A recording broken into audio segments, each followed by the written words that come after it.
तीसरा मोर्चा में बनाने की जरूरत पेश आई।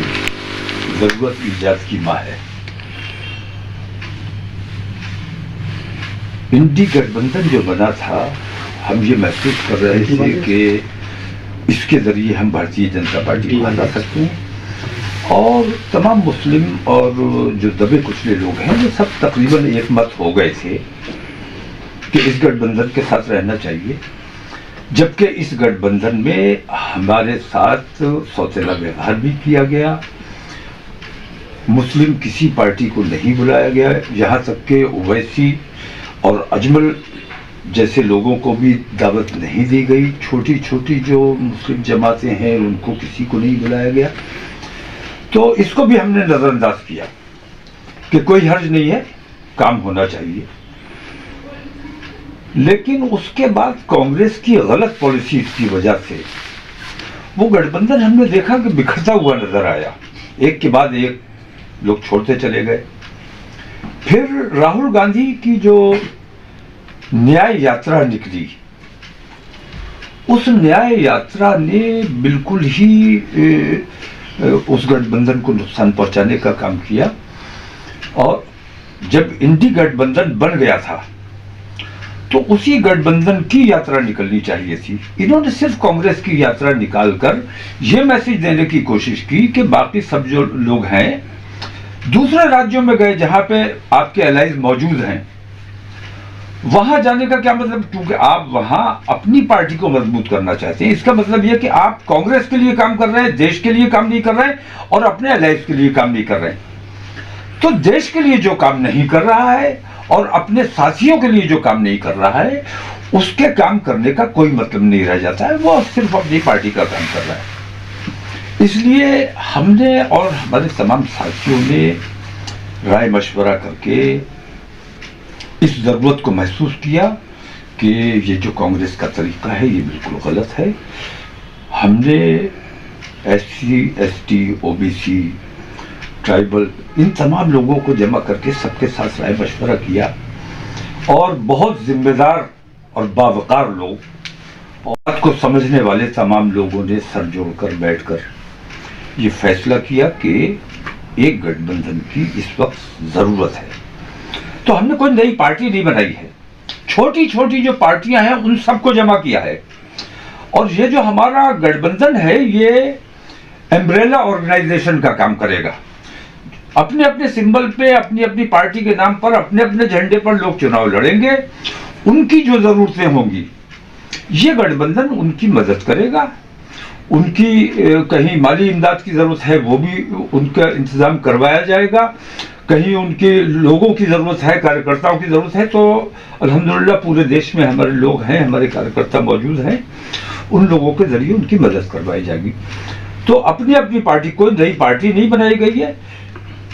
और मैंने सभी सेकुलरिज्म में यकीन रखने वाले लोगों को खुली दावत दी है कि जो इन बेईमानियों से लड़ना चाहता है, भारतीय जनता पार्टी को हराना चाहता है, कांग्रेस नहीं कर सकती, उनके एलाइज उनसे मुतमईन नहीं है।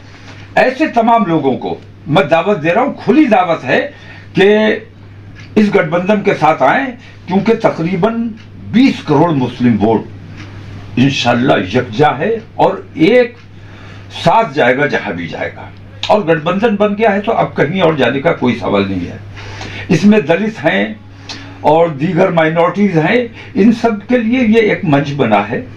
और मैं ये समझता हूं कि तकरीबन 45 से 50 करोड़ भारतीय जनता पार्टी के बाद अगर हिंदुस्तान में सबसे बड़ा कोई गठबंधन हो सकता है तो वो ये हमारा सामाजिक न्याय मंच, इसको नाम दिया जा रहा है। अभी औपचारिक घोषणा और इसका झंडा और इसके जो जिम्मेदारान हैं उनके नाम, ये सब दिल्ली में घोषणा अभी 2 रोज। बीजेपी को अगर कोई हरा सकता है तो वो ये तीसरा मोर्चा हरा सकता है। और अगर कांग्रेस ईमानदारी से बीजेपी को हराना चाहती है, क्योंकि हमें ऐसा लगता है, बहुत गौर किया है और हम इस नतीजे पर पहुंचे हैं कि भारतीय जनता पार्टी और कांग्रेस एक ही सिक्के के 2 पहलू हैं।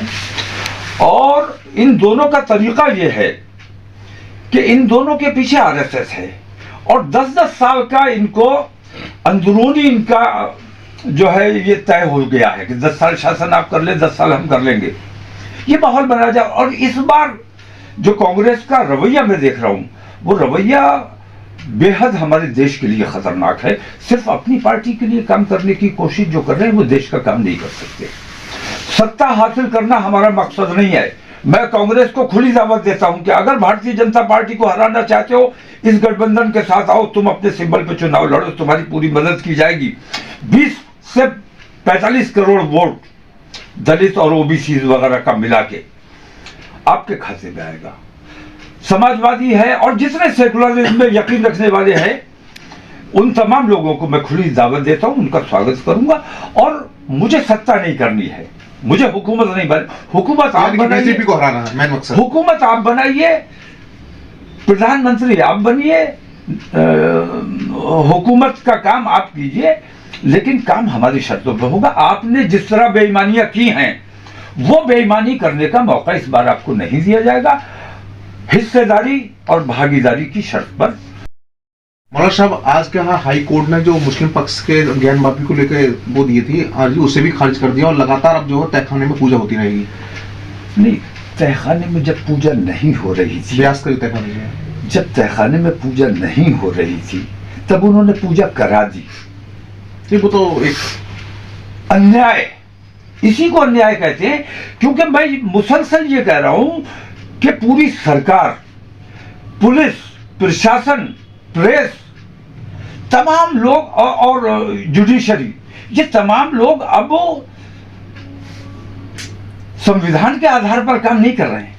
संविधान के आधार पर काम बिल्कुल नहीं हो रहा है, बल्कि अपनी अपनी श्रद्धा के अनुसार, हिंदुत्व के मुताबिक अगर काम होगा, यह अन्याय किसी कीमत पर बर्दाश्त नहीं। और यह अन्याय ही आपको आपके कैफरे किरदार तक पहुंचाने का काम करेगा। और ये जो आज फैसला आया है, ये भी उसी के तहत आया है। न्याय नहीं हुआ है, न्याय नहीं हो रहा है, न्याय को दबाया जा रहा है, न्याय को खरीदा जा रहा है, न्याय को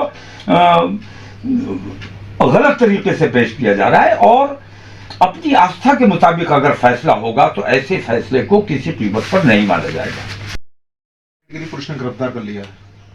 मास्टरमाइंड तो धामी है, धामी के अलावा कोई मास्टरमाइंड नहीं है। हल्द्वानी के मामले में अगर कोई गिरफ्तार किया जाना चाहिए तो वो सिर्फ धामी है और कोई दूसरा नहीं है। धामी की गिरफ्तारी होनी चाहिए और इंशाल्लाह धामी की गिरफ्तारी होगी। आज नहीं होगी तो कल होगी, और उन्हें इस बेईमानी का जवाब उनसे तलब किया जाएगा।